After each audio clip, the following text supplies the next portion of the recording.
Hello' guys, আজি আনিছোঁ আমি গাহৰি মাংস। এফালে চব যোগাৰ কৰি থৈছোঁ, পিঁয়াজ, আদা, ৰচুন, বিলাহী, ধনিয়া চব যোগাৰ কৰি থৈছোঁ। আৰু ডিমু পাতৰ লগতে থৈছোঁ, আলু, ডিমু পাত অকণমান কাটি থৈছোঁ। আৰু গাহৰি মাংস এফালে কাটি বাছি ধুই মেলি থৈছোঁ। এফালে কেৰাহী বহালোঁ, লগতে তেলত দিলোঁ।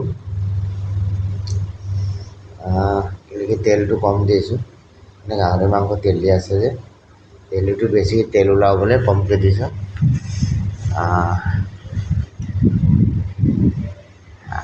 ইপিনে আদা ৰচুন পেষ্ট আৰু মছলা ভাজি আছোঁ।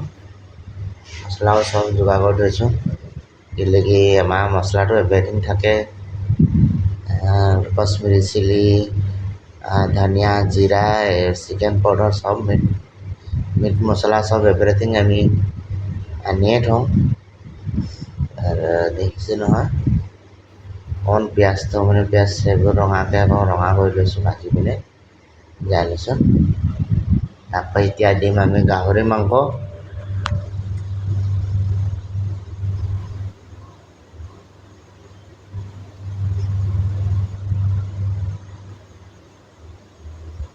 দেখিছে না, শুদ্ধ গাহৰি মাংসটো অকল তেলিহে বেছি আনিছোঁ। দিলে কি মানে তেলিটো খালে মানে এমেলা যায়, খাবলৈ মন নাযায় বেছিকৈ। আৰু কেইবাদিনলৈ মনত নপৰে আৰু।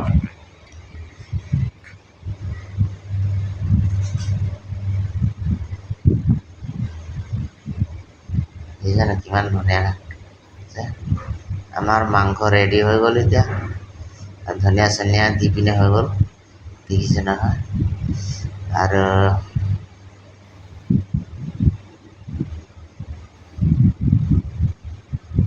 দেখিছে না কিমান ধুনীয়া হৈছে।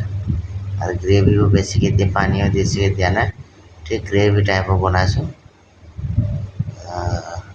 আপোনালোকে কেনেকৈ দেখিছে কমেণ্ট কৰি জনাবচোন দেই। আৰু ভিডিঅ'টো ভাল লাগিলে আপোনালোকে লাইক শ্বেয়াৰ কৰি দিব, আৰু লগতে মোৰ চেনেলটো ছাবস্ক্ৰাইব কৰি দিব। আপোনালোকে ইমানটোৱে কৰিব।